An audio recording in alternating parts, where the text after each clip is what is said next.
Can we give the microphone to Honorable Sauls? Your 30 minutes will expire at 9 o'clock. And you will be on the discretion of the chairperson for no more than 15 minutes. Your time starts now. Thank you, Chair. Just want to confirm is Mr. Romano ready for me? Because I don't see him in the chambers, and I will need him in like 2 minutes, Chair. I have arranged with him, but I don't see him in the chambers. Yeah, Mr. Romano is the man. All right. I see him now, and he's indicated he's ready.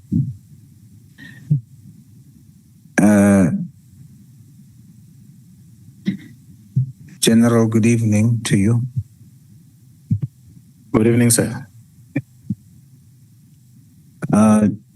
Earlier with Honorable Matisse, you shared that your understanding of my use of the word holes means shortcomings. I want to confirm that. That is indeed what I mean when I say holes. I mean shortcomings. And you admitted to having shortcomings.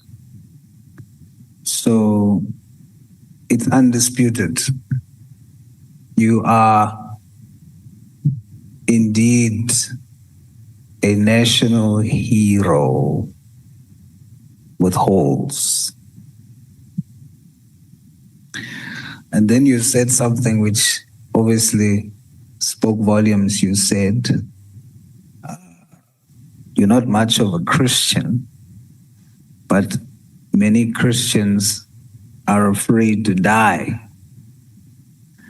I want to confirm with you, I'm one of those believers who is not afraid to die. There's a scripture that says, for me to live is Christ, and for me to die is gain. I fear no man, only the one who can send my soul to hell. Then you also mentioned something about a person sharing something about, it looks like I am against you. And the perception that is out there. Now, General, I want to confirm with you, I've always had the position that it's important for me to uphold the integrity of this committee. So I have to be always independent and always focus on the evidence. I've opened myself up to anybody because what I wanted to do was I wanted to have all views so that at the end of the day, my decision can be independent, my comments can be independent, and everyone that has ever spoken to me, I've always been open about my position that share with me whatever you want to share, no matter which side you support, but give me evidence and I will test it. So one thing that you can be sure of then is that whatever I'm saying to you today is not influenced. It is my independent position. One other thing I did, General, I went to KZN. I wanted to also get a feel of, apart from the evidence and things.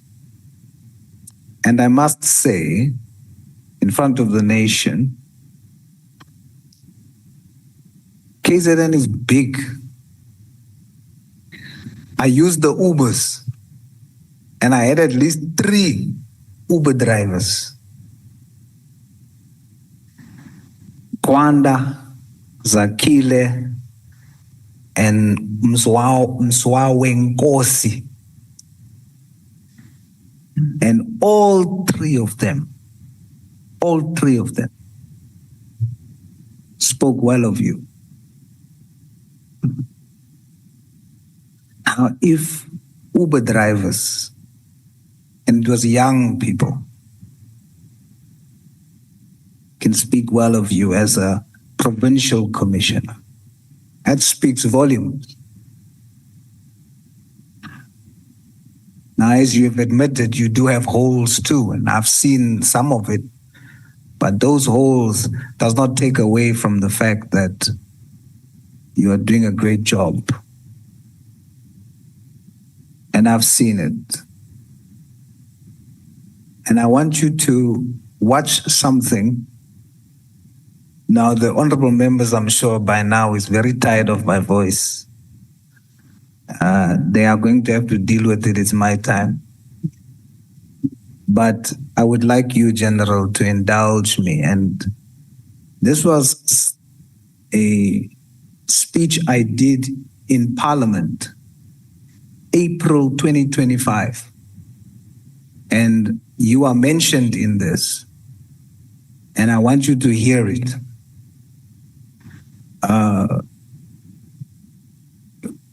Would you indulge me, General? That's correct. I was just making note of the speech so I can be able to recheck it again. But I'm listening. I was about to say, as you were. Mr. Romano, please frustrate my colleagues.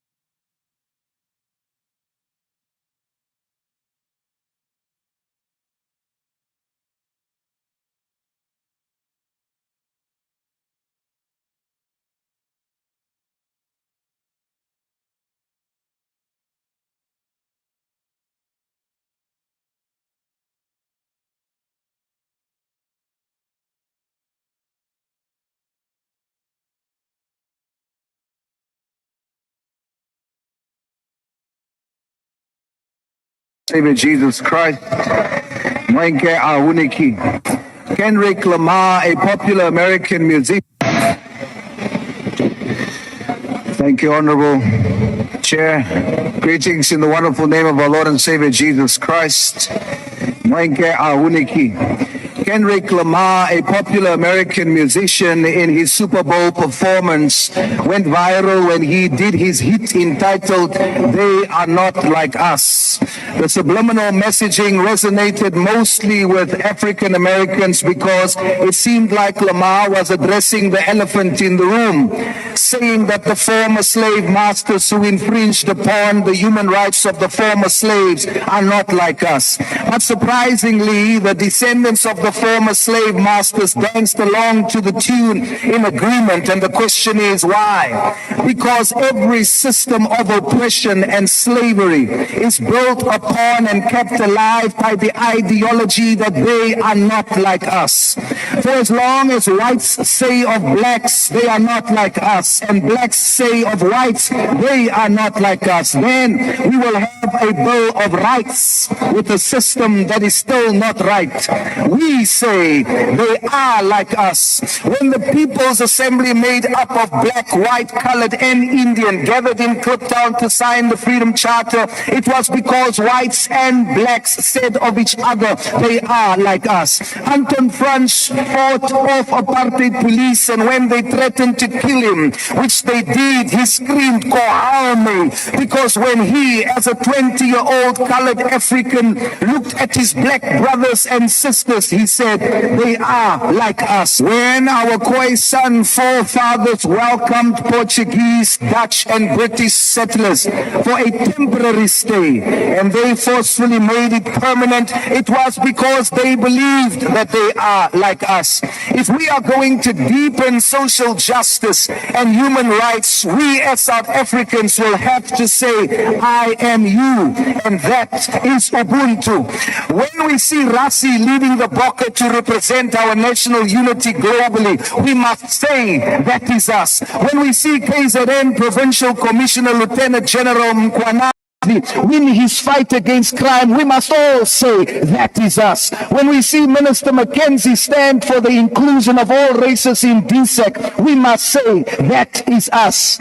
We will only deepen social justice and human rights when those who are corrupt amongst us, whether white, black, colored or Indian, of them we must all say they are not like us. Those amongst us who loot, they are not like us. Those amongst all of us who are racist, they are not like us. Those amongst us who kidnaps our children like Jocelyn Smith and rapes them like Purkwe, they are not like us. Those amongst us in the GNU who continuously returns to the default colonialist setting of arrogance, who pretends to fight for all South Africans against the VAT increase, but when asked for alternatives, they speak only of Cape Town and Richards Bay ports devolution, exposing that they are only concerned about what they consider their country, Cape Town, and definitely not the poor parts of it like Mitchell's Plain and Langa. Of them only we must say they are not like us. And Federan, we don't have a bill of black rights, colored rights, Indian or white rights. We have a bill of human rights.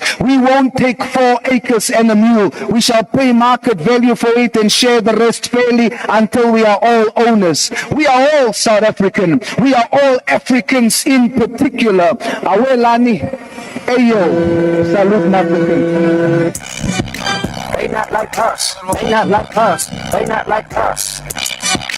They not like us. They not like us. They not like us.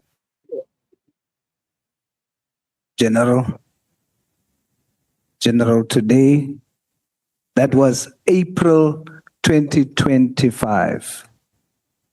Today, I want to look you in the eye and tell South Africans that is us. I mean it.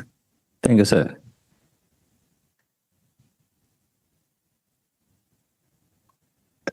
General, Lady Justice has a blindfold. And so sometimes the law will not see truth, but the Lord will. And I want to encourage you. Always walk in repentance of your holes. I'm about to close. And I want to say 2 things to you as I say goodbye. 1,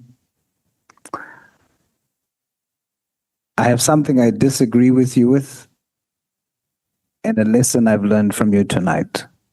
1, my disagreement. I disagree with the statement you've made to Honorable Adams when you said sometimes education is important. You need to go to school so that you can read.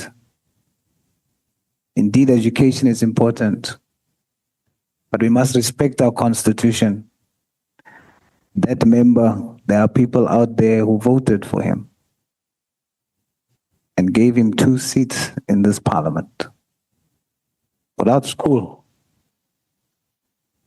we have our former president, Jacob Zuma, who's self-taught, taught himself 5 languages, taught himself to read. He calls Robben Island his university. The man was the first citizen of this country, and in 3 or so months made history, built the 3rd largest party in this country, no school, and the largest party in the province that you lead as the provincial commissioner. We don't know each other's history. I disagree with many things Honorable Adams has said. And I took the things that I thought had basis and I shared it here. And there's many things that were said about you that I disagreed with. But I measured it. And the ones that I didn't believe, I discarded. But it doesn't mean that I should sit here as an MP myself, knowing the community he comes from, knowing that there's colored boys that are looking at him and at least sees that if he made it to parliament, they can too. So that statement, I vehemently disagree with it. The lesson I've learned from you, when you said you didn't mention the meeting that you had with Ket Matala at the time when you came to testify because this information is life at risk and so on. What I've learned from that is that sometimes the right information in the wrong room is dangerous. General Mkhwanazi, I wish you well. I wish you all the best in your tenure, your new tenure in KZN. May you do more to make that province safer. May you remain a national icon and a national hero with oath. God bless you. And remember, God has entered the ring. Salute, General. Thank you so much, sir. Salute. What did I say to you when we started here? That today is the day the Lord has made.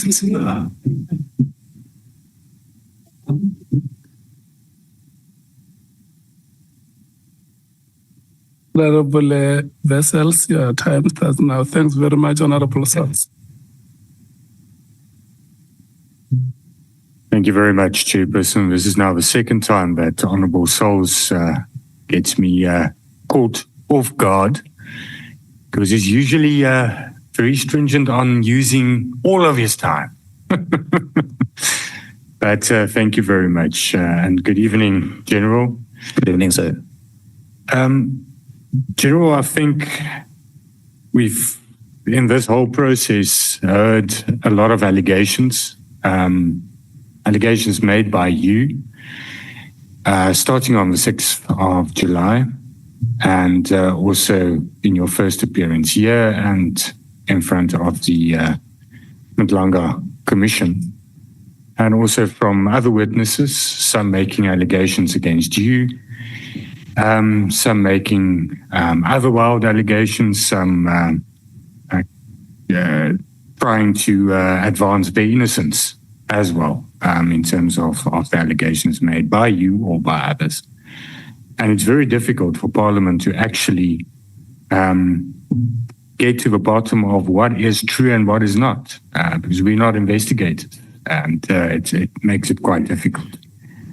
And to a certain extent, one wants to say that there's not an abundance of truth that was here in front of us. And that makes it very, very difficult. I want to just go back to the explanatory witness statement that you submitted, General, with the evidence regarding the allegation of the money paid to former Minister Becky Cele. And I know this you did speak to this morning at great length, but I do just want to revisit it because I think it's quite important. Would you agree that from this evidence, from the WhatsApp messages, the two affidavits, that it's quite probable, almost want to say clear, that Ket Mhlala's intention was to pay the 7,000 rand into former Minister Cele's account? Do you agree? Yeah, well, that's a feeling we have, considering the communication he had with the gentleman, and subsequent to that, he then started asking, "Who are you?" And after noticing who the person is, he then deletes the communication. So that's what makes us believe when you look at the similarities of the numbers. Exactly. And the title that he uses to address the person. Exactly. But what do you think would have been the reason for him to have wanted to pay the former minister? Because if I look at the dates, those messages of a payment took place in December 2024. Those messages were sent to the person, the wrongfully identified person, the wrong number, on the 27th of December 2024. So that's after Mkhwanazi was not minister anymore. What could he have wanted to pay him for, in your opinion? We really don't understand, because when you look at the figures, the amount, and it's not that much. So, and when we also been told by this gentleman, there were a lot of documents that went to him.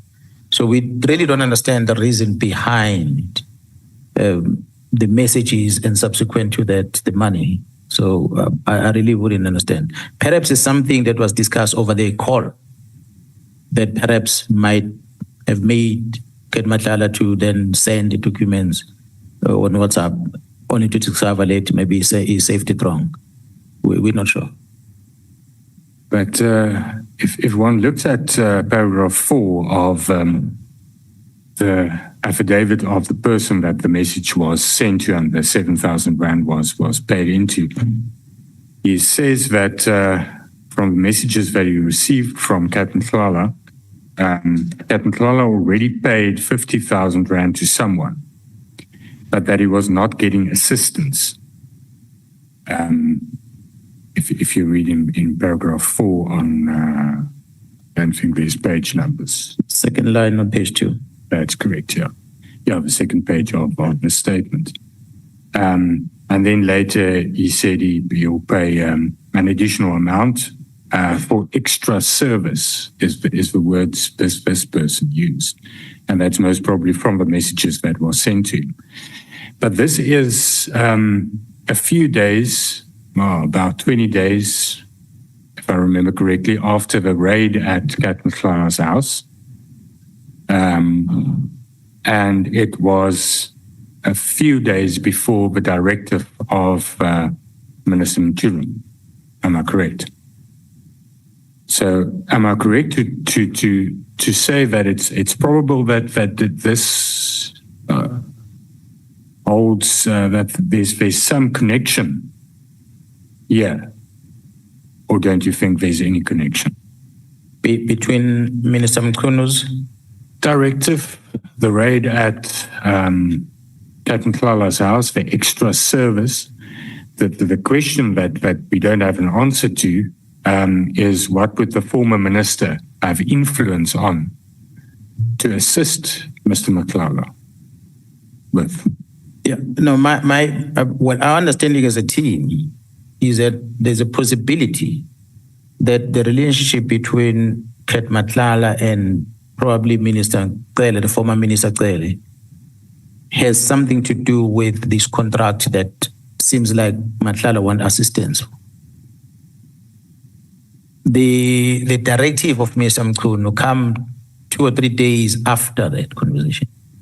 And we know that after Minister Mkhwanazi has sent that directive, or before he sent the directive, he had given an instruction for this contract to be cancelled before the directive.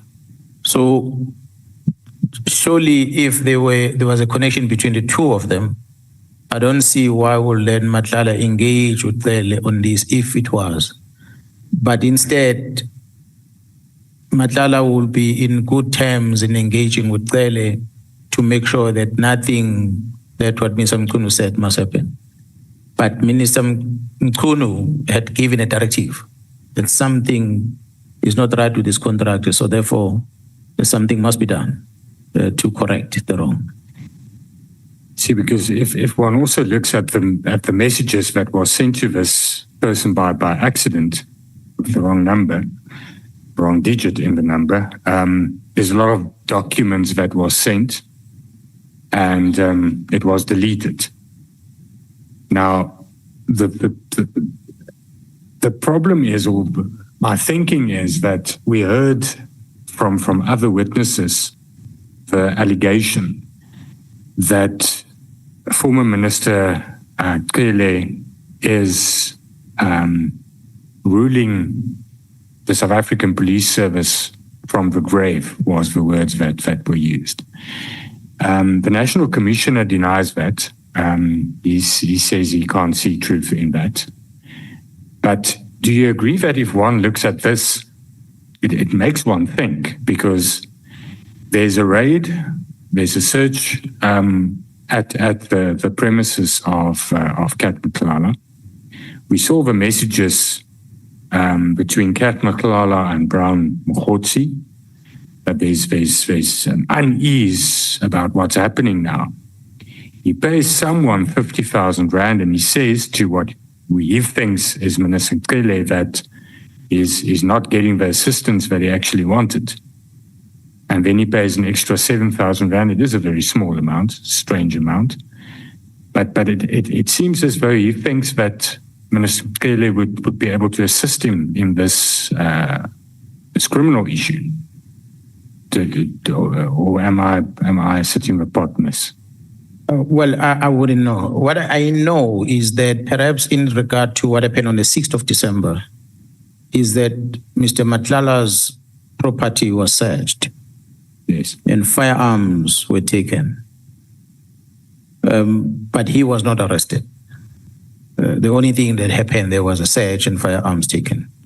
So when he engages with General Cele, in relation to the firearms taken, in relation, or if you engage with him in December, I would like to believe perhaps it might either be about the firearms, which I heard General Cele talking about, or alternatively something to do with what Minister Mkhwanazi has started in dealing with the contract. But what we know from communication is that the only communication from Kat Mkhwanazi that we see at the time when they were engaging, it's from the phone that was found from him later. There was a phone that was found from Kat Mkhwanazi on that raid of the 6th of December. But I'm told that they couldn't open the phone. So as a result, they could not see what was inside, and the phone was given back to him. So that's a communication that is missing. But the other communications that happened thereafter are the ones that takes us back to that conversation of December. But we know that during that December time and going forward, it was with Mkhwanazi, and it was also with that Mr. Suleiman Karim from Northwest. Those are the two people that Kat seems to have approached for intervention on the contract. On a different issue, but you now mentioned phones and data on phones. You earlier spoke on the devices of Minister Mkhwanazi, and you said that he deleted certain messages. But don't the organization have, the police have the technology to retrieve deleted messages? That's not possible. It has been retrieved. It's exactly what I was saying. They didn't know that. Okay. I just wanted clarity on that. Yes. So the messages aren't gone? No, they're not gone. Okay. They were erased, but they're back now. Okay. No, that's important. The question I think have been asked to you, but I want to ask it again. Is there factions in the South African Police Service, especially in top management? Well, it might not be directly, but you're probably going to get that. I might not necessarily confirm or say there is one now, but there was a time in the South African Police Service where we had such. And the faction was mainly about those that regard themselves as comrade, politically connected, and those that were regarded as, call it apartheid police, if you will. People that grew up in the service, that were not part of the non-statutory force, and those that came from outside as part of non-statutory force. So we've had that situation in the police. General, what I think nobody can deny, if one looks at all the evidence and all the testimony that we've heard and that's in front of the Mkhwanazi Commission as well, is that there's syndicates operating. There's, as you also put it, the Big Five is actually nothing against, I think your words were earlier today, the big bras. That's even more dangerous. And that is, that's very concerning. But what actually worries me more is that it seems as though there's also a lot of ad hoc corruption, if I can put it like that. There's a lot of, let me first qualify, there's a lot of dedicated, good police officers out there that serves South Africa and that serves and protects. But there's also a lot of corrupt and corruptible police officials. That's not necessarily part of this whole network. But, and I want to commend you for also admitting this earlier today, or for highlighting this, that there's too many generals. Because we've heard of a lot of police officers during this 5+ months, but it's very few times that it's not a general. It's either a major general, lieutenant general, and a lot of them are on suspension. I have been suspended. All these allegations against them, and I want to thank you for highlighting that, because it seems as though we have a very top-heavy police service, but also that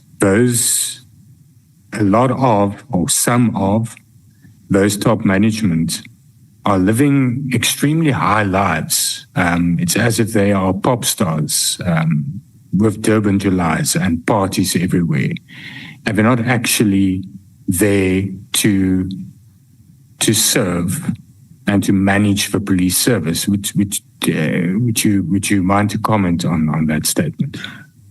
Yeah, well, there would be amongst us that will live large. But again, until an investigation is conducted, lifestyle audit is done, people might be justified why they're living a large life, because they might be coming from rich families and got inheritance, they've got businesses, because we are allowed to do business as well. There are businesses that they are running that gives them income. So there are many reasons that some of the colleagues might live large. But it's something that we see, but we don't investigate.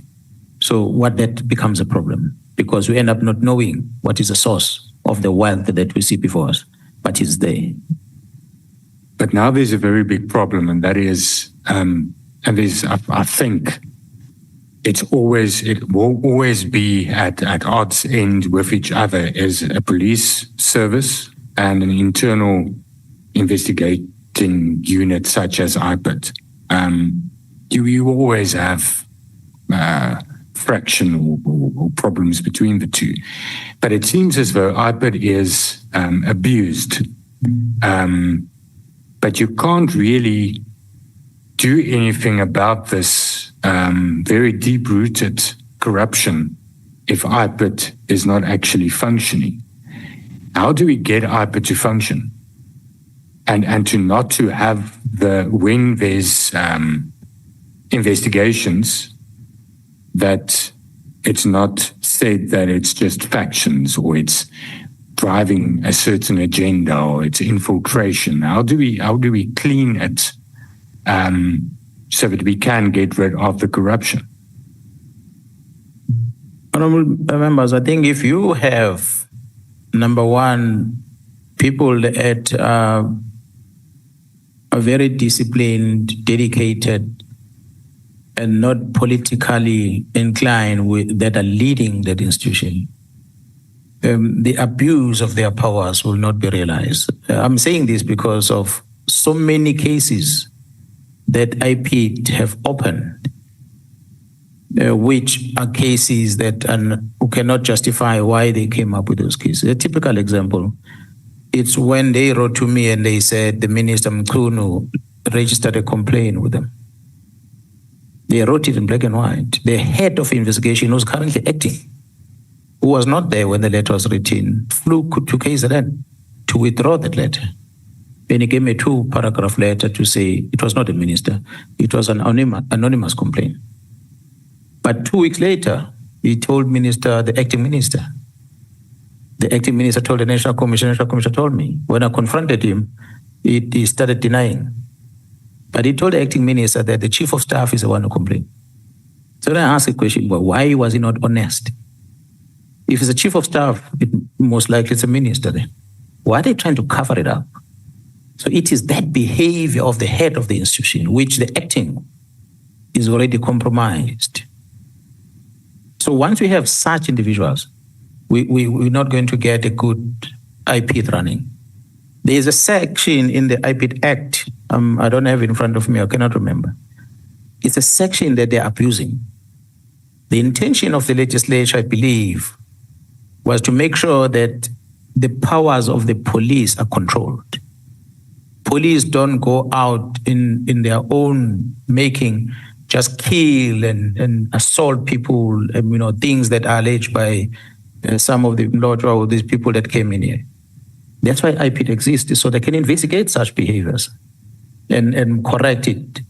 Take those police officers who do wrong to court. But there was a section in that act that gives the powers to the national director to initiate a case, not because there was an action that was done by the police in a line function. They themselves, they can act like police.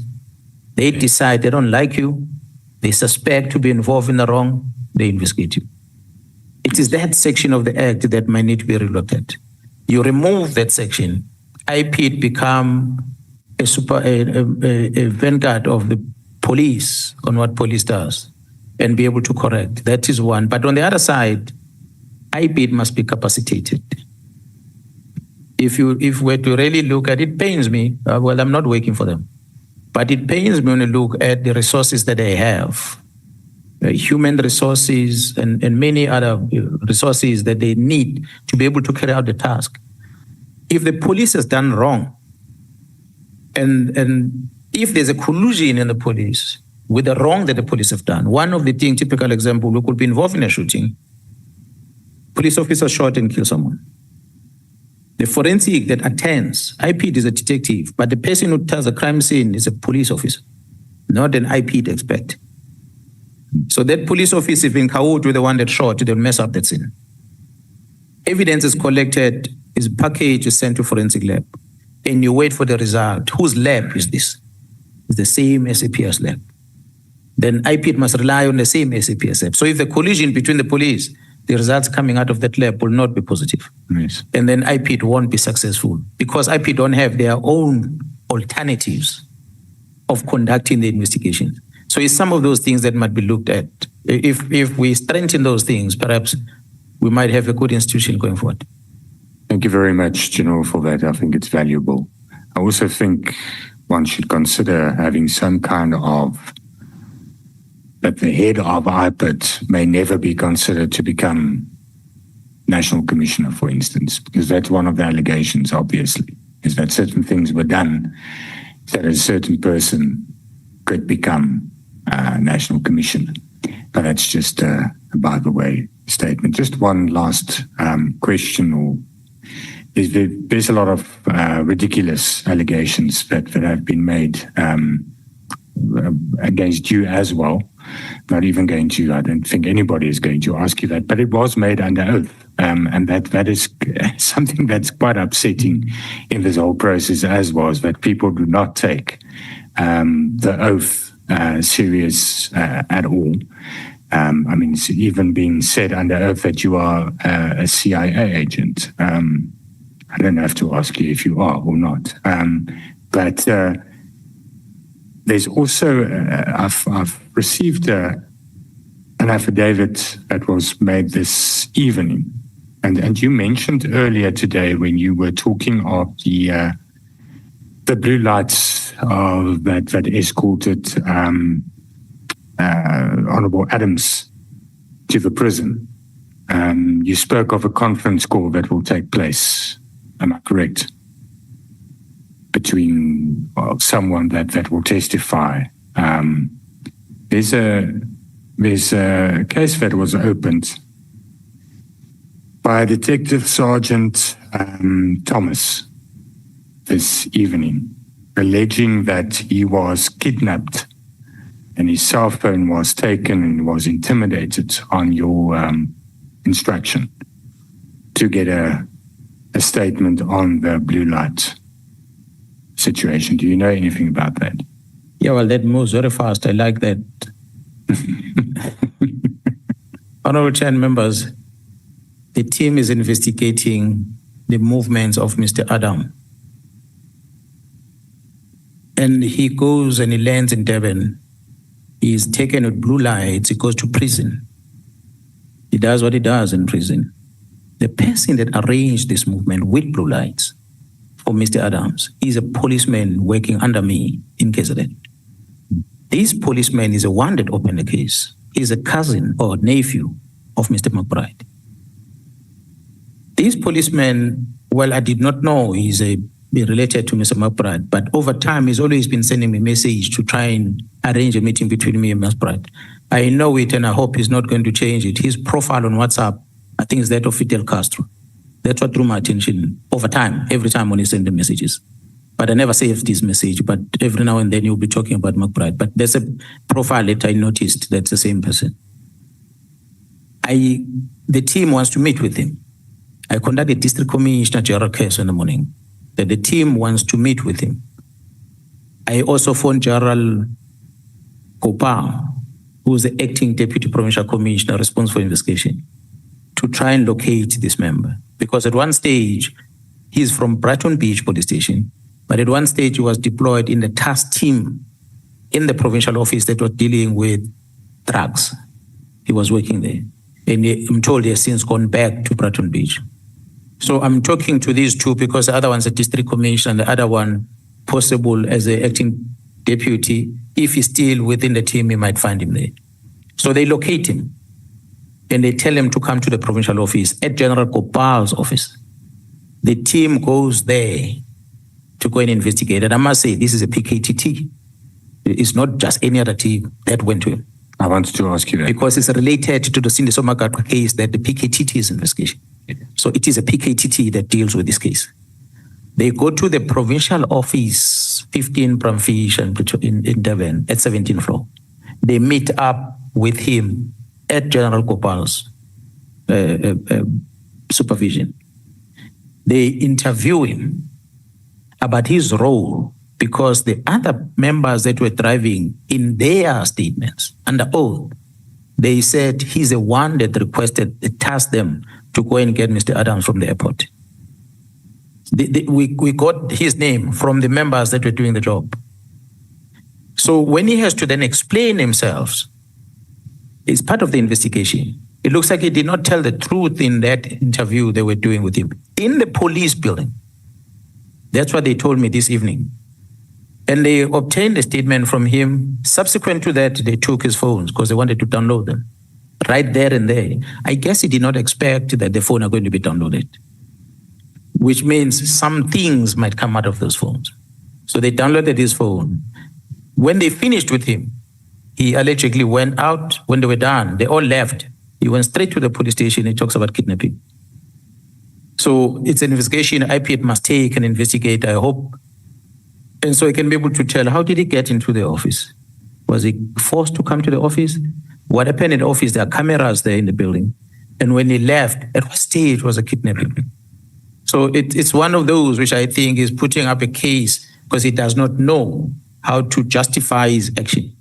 So for me, sitting here after being briefed, and I really said, he's part of the problem. He's caught now, a year later. He does not know what to do. But the truth will come out. Thank you very much. Thanks to Mr. Adams for making the team aware about these things. Thank you very much, General, once again. Thank you.